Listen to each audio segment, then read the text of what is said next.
Assalamualaikum warahmatullahi wabarakatuh. Perkenalkan, nama saya Fitri Utami dari kelas 7B Manajemen Reguler A di STIE Jasa Anggana Garut. Pada kesempatan kali ini, saya akan memaparkan atau membahas mengenai 7 pilar strategi komunikasi bisnis. Yang pertama itu ada pemahaman terhadap proses komunikasi, di mana pada proses komunikasi itu ada beberapa poin yang harus diperhatikan. Yang pertama, bagaimana menempatkan diri sebagai komunikator. Yang kedua, yaitu bagaimana pemanfaatan penggunaan media. Dan yang ketiga, bagaimana pesan atau ide disusun secara terarah. Disusun secara terarah di sini meliputi beberapa syarat. Yang pertama, harus lengkap, singkat, penuh dengan pertimbangan, jelas, juga adanya kesopanan dan juga ketelitian. Poin yang kedua yaitu penggunaan pemikiran atau penggunaan pikiran.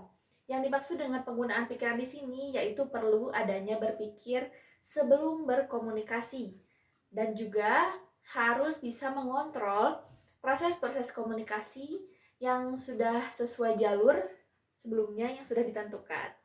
Maka dari situ akan terciptanya pemikiran yang kreatif dan juga inovatif. Yang ketiga ada memahami bahasa, di mana tentunya pada proses komunikasi tidak terlepas oleh dengan bahasa.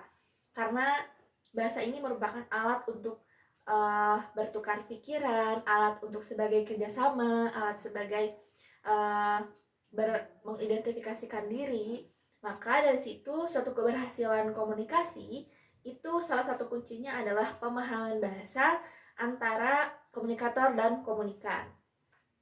Yang keempat ada kejelasan pesan. Dalam hal ini, penggunaan kalimat yang singkat, tidak berbelit-belit, itu mempengaruhi bagaimana pesan dapat disampaikan dengan baik.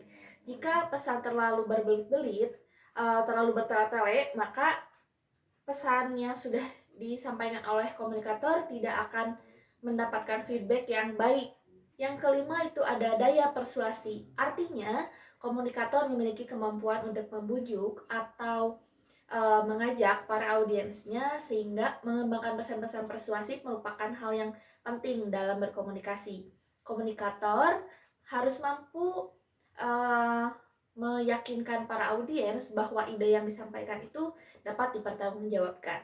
Dan poin yang keenam itu ada kelengkapan pesan, di mana kelengkapan pesan di sini artinya komunikasi akan berjalan dengan efektif bila pesan disampaikan secara lengkap, terus juga bisa dengan data-data pendukung bisa disampaikan agar seluruh communication network itu terjaga dengan baik.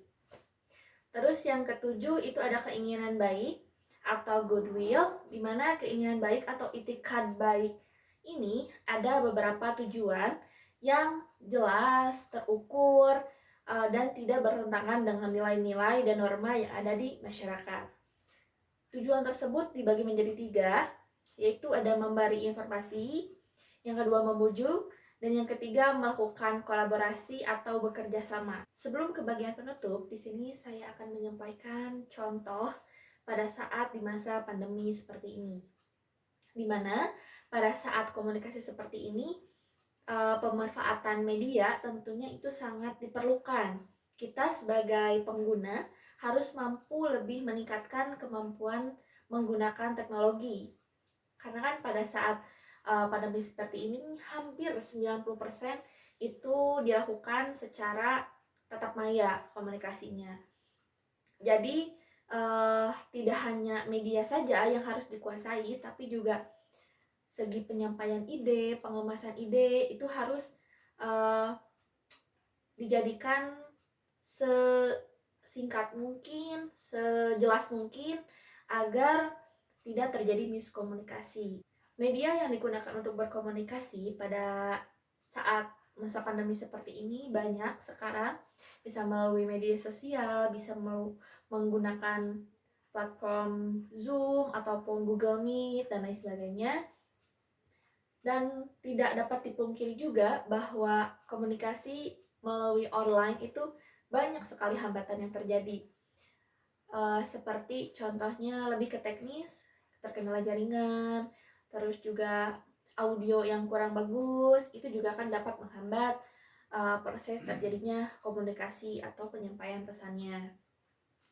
Sehingga ini merupakan menjadi tantangan yang cukup besar sebagai komunikator, di mana tak hanya media yang harus dikuasai, tapi juga penyampaian ide harus dibuat secara menarik, dibuat secara singkat, jelas, agar tidak menimbulkan kejenuhan pada saat proses komunikasi berlangsung.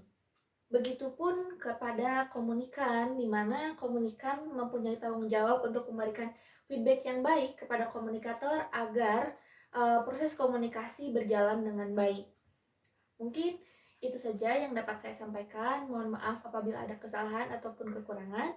Wabillahi taufiq wal hidayah. Wassalamualaikum warahmatullahi wabarakatuh.